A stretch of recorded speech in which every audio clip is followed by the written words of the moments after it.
More than 700 years ago in the vast plains of Central Asia, a legend was born. A man who would change the fate of nations and lay the foundation of an empire that would rule for over 6 centuries. His name was Ertugrul Ghazi. Ertugrul was not just a warrior. He was a symbol of faith, courage, and justice, the father of Osman I, the founder of the Ottoman Empire. But his journey was not one of comfort or luxury. It was carved through fire, blood, and unshakable belief. Ertugrul was born around 1191 in the Kayi tribe of the Oghuz Turks, a small but proud tribe descended from the nomadic warriors of Central Asia. These were people of the steppe, brave, loyal, and guided by the banner of the wolf, the ancient symbol of Turkic strength. From a young age, Ertugrul showed a unique sense of leadership. He was quick-witted, fearless, and deeply spiritual. His mother, Jaime Anna, taught him the values of compassion and unity, while his father, Suleiman Shah, trained him in the art of war. But the Mongols, led by Genghis Khan, began their brutal conquest of Asia, forcing Turkic tribes to flee their ancestral lands. The Kayi tribe, too, began a long and painful migration westward, searching for safety and a new home. During this journey, tragedy struck. Suleiman Shah drowned while crossing the Euphrates River, leaving Ertugrul as the new leader of the tribe. The responsibility of his people now rested on his young shoulders. Ertugrul and his tribe wandered through Anatolia, modern-day Turkey, facing hunger, cold, and danger at every turn. But Ertugrul's faith never wavered. He believed Allah had destined them for greatness. One day, while traveling near the city of Sivas, Ertugrul and his small band of warriors encountered a fierce battle between 2 armies, the Seljuks of Rum and the Byzantines. Without hesitation, Ertugrul and his men joined the fight, helping the Seljuks secure victory. Impressed by his bravery, the Seljuk Sultan Alaeddin Keykubat granted Ertugrul a piece of land in Söğüt, a strategic border region near Byzantine territory. This land would become the seed from which the mighty Ottoman Empire would grow. For the first time, the Kayi tribe had a home. Söğüt became a beacon of hope. Under Ertugrul's wise rule, the Kayis built villages, trained warriors, and strengthened alliances. Ertugrul emphasized justice and fairness, qualities that made even his enemies respect him. He established a council of elders, encouraged trade, and protected both Muslims and Christians within his lands.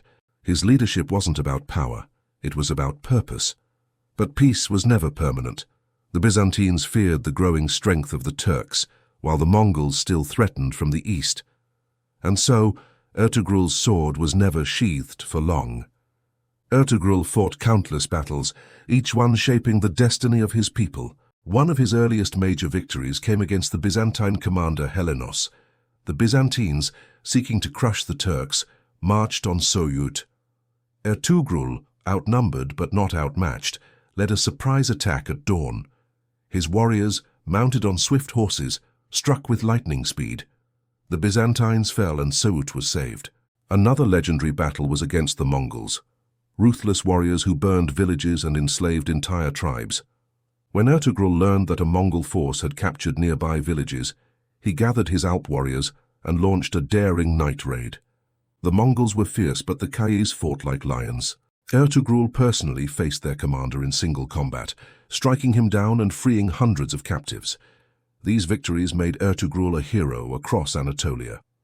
Other tribes began to rally under his banner, seeing in him the qualities of a true leader: courage, mercy, and faith.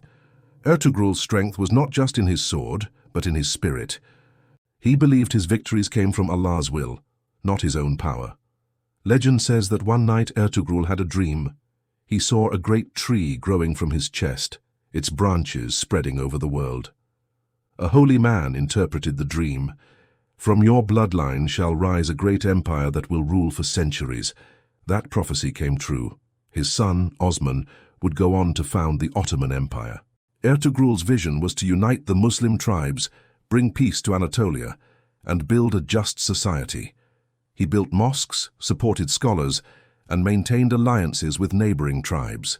His wife, Halime Hatun, was his partner in all struggles, a brave and noble woman who shared his hardships and raised his sons with the same values of honor and faith. By the time Ertugrul reached old age, his name was already legend. He had secured peace for his tribe, expanded their lands, and raised a generation of strong leaders. He passed away around 1280 in Söğüt, leaving behind a legacy that would soon ignite the rise of the Ottoman Empire. His tomb in Söğüt remains a sacred site, visited by thousands every year, not just as a grave, but as a symbol of courage, justice, and the eternal spirit of the Turkish nation. Ertugrul's story is not just a chapter of history, it is a lesson for every generation. He taught that true leadership is about service, that faith gives strength, and that no empire can rise without justice. His values, bravery, unity, and belief became the foundation of the Ottoman Empire, which would go on to rule 3 continents for over 600 years. From a small tent in Söğüt to the grand palaces of Istanbul, it all began with the vision of one man who refused to give up, no matter how dark the night or how strong the enemy. Today, centuries later, Ertugrul Ghazi still lives, in the hearts of millions who remember him as the man who fought not for glory, but for a cause greater than himself. His story continues to inspire, in books, in films, and in the souls of all who dream of justice, courage, and faith. Ertugrul Ghazi, the father of an empire, the defender of faith, and the eternal warrior of justice.